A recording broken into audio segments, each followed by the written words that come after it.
পেলাম এবং অনেকটাই সমৃদ্ধ হলাম। বিশেষ করে আমাদের যদি আর বাচ্চারা থাকতো, তারাও শুনলে তারাও আরো বেশি সমৃদ্ধ হতে পারতো। তো আমার দাদার থেকে দু এক কথা শুনে নিই। আমি কি বলবো, সেটার কথা না, বিষয়টা হচ্ছে যে আকাঙ্ক্ষা কাজ করছে, শুরু করেছে, আগামী দিনে আরো ভালো ভালো কিছু কাজ করবে। আমি একটা প্রোডাকশনই দেখেছিলাম টাউন হলে, ওদের ফেস্টিভ্যালে। হ্যাঁ, নামটা মনে করতে পারছি না।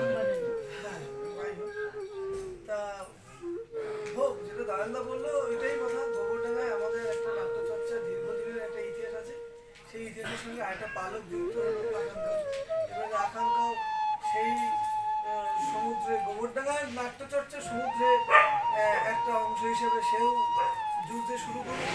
আমরাও যুদ্ধি, অন্যদের সাথে বিরাট ফাইট করে দিয়ে এগোতে হচ্ছে। শুধু আমরা না, আমাদের মতো নতুন দল, আকাঙ্ক্ষার মতো আমরাও একবারেই বিড়ম্বন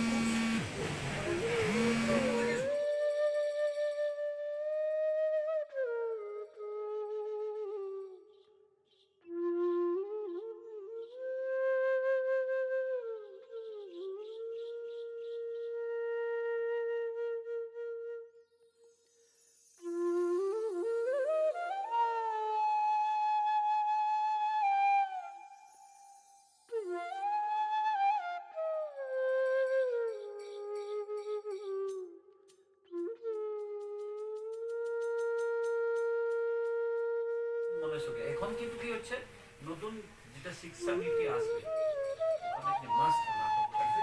আর নাটকে পড়া লোকের মানে চাকরির জন্য আর ভাবতে হবে না, এগুলো হবে কেন।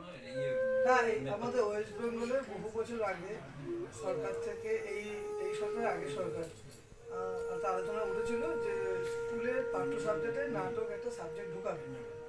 তাতে সুবিধা ছিল, রবীন্দ্রনাথে যারা মিনিমাম পাস করেছে তারা অ্যাটলিস্ট এইটাই বসার যোগ্যতা পাবে।